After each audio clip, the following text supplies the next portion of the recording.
Vadinasi, žinai, kaip Vilniaus negazuotas. Moteris manęs negazuotas. Tu mane laikysi už rankas? Nu, galiu palaikyti. Palaikyk. Labas. Dalia, labai malonu, kad atėjai čia. Susirašiau į savo gražų sąsiuvinuką. Labai mėgstu gražius sąsiuvinius. Porą klausimėlių. Tai pradėsiu nuo to, kas tau yra biodinaminė kūno psichoterapija. Taip, iš lempos. Lempa šviečia, iš lempos. Lempa, okei. Biodinaminė tai yra toks gyvas patyrimas, gyvastis toks teka, eina, tokia kelionė. Kūno tai yra kūnas. Visas kūnas ir matomas, ir nematomas. O psichoterapija tai psichoterapija. Taip. Klausyk, tai papasako, kaip tu atradai tą visą kelią, kaip tu į tą kelią atklydai, kas buvo tavo, nežinau, prieš tai, kaip tos durys atsidarė. Jo, tai irgi keliavau iki to irgi. Savo būdu, savo tempu ieškodama, kuo būti, dėl savęs, dėl kitų. Tai gal labiausiai jau buvau pasilgusi, ilgėjausi tokio tęstinio santykio, būti, priklausyti kažkam ir kartu keliauti. Tai buvo toks pirminis tas poreikis. O toliau ieškojau įrankių ir pagalbos būdų savo dulavimo, pirties kely, kaip padėti moterims. Tu esi dula, taip? Taip, aš esu dula. Būnu gimdymo erdvėse. Ir ne tik gimdymo, kartais ir po gimdymo moteris kreipiasi ir reikia palaikymo, reikia pagalbos. Vienas iš įrankių, kurį aš turiu, tai yra vitulavimas.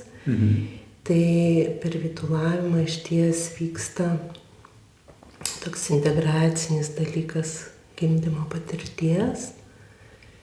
Ir ten daug yra tokios paslapties ir judesio, kas vyksta su moterim to ritualo metu.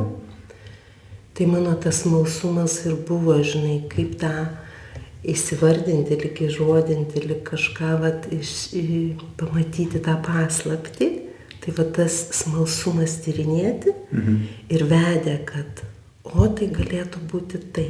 Ir dabar jau tos studijos kaip ir į pabaigą biškį eina, ar tu jau gali savo kaip dulos darbe irgi pritaikyti, ką išmok, ar pritaikai? Tai labai ta dula išaugo, jinai išaugo kad aš dulauju žmogui.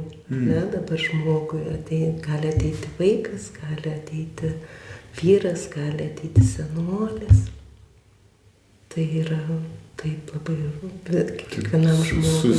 Kaip girdžiu iš tavęs susiliejo tos dulavimas su ta biodinaminė kūno psichoterapija ir gimė kažkoks naujas kūnas. Gimė, jau gimė. Kaip faina. Tai kam tu sakytum, kam padeda būtent ta biodinaminė kūno psichoterapija ir jos metodai? Porą kriterijų sakytum, kam tikrai galėtų padėti?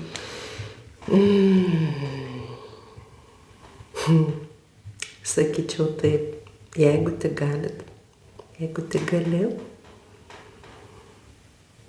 dar turi jėgos priešintis ir kovoti savyje su savim. Tai tikrai neik. Ir nei pas specialistą, nei į mokymus, nes tikrai nutiks taip, kad būsi palydėtas labai švelniu būdu. Būsi palydėtas prie tiesos. O kada eit?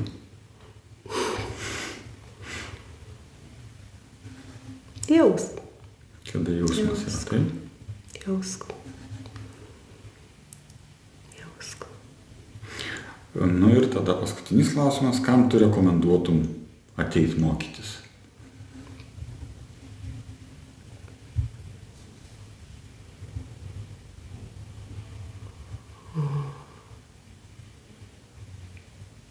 Rekomenduočiau. Tiesiog rekomenduočiau. Gerai. Labai smagu tavo ranką laikyti. Tikrai jaučiuosi kaip kažkaip kitaip ta energija teka. Kūno susilietimas yra vis dėlto kažkas ypatingo. Kūno kalba. Visai kitaip ir interviu eina. Tai labai tau ačiū. Ačiū tau, Labai ačiū už šitą buvimą. Kad mokaisi, kad jau ir terapiją darai. Taip. Integruota su dulavimu. Linkiu sėkmės labai. Ir tada iki pasimatymų. Jo, dėkui labai irgi už namų jausmą, ką sukūrėte, kur pakvietėte. Tai labai ačiū už jūsų darbus ir už jūsų kelionę. Malonu girdėti. Dėkoju. Ačiū dar. Iki. Bet čia irgi reiškia, yra tokia nauja kryptis Man pačiam. visiškai nauja kryptis. Ne biškai nauja. Man čia yra 180 laipsnių posūkis toks. Sudriftinimu.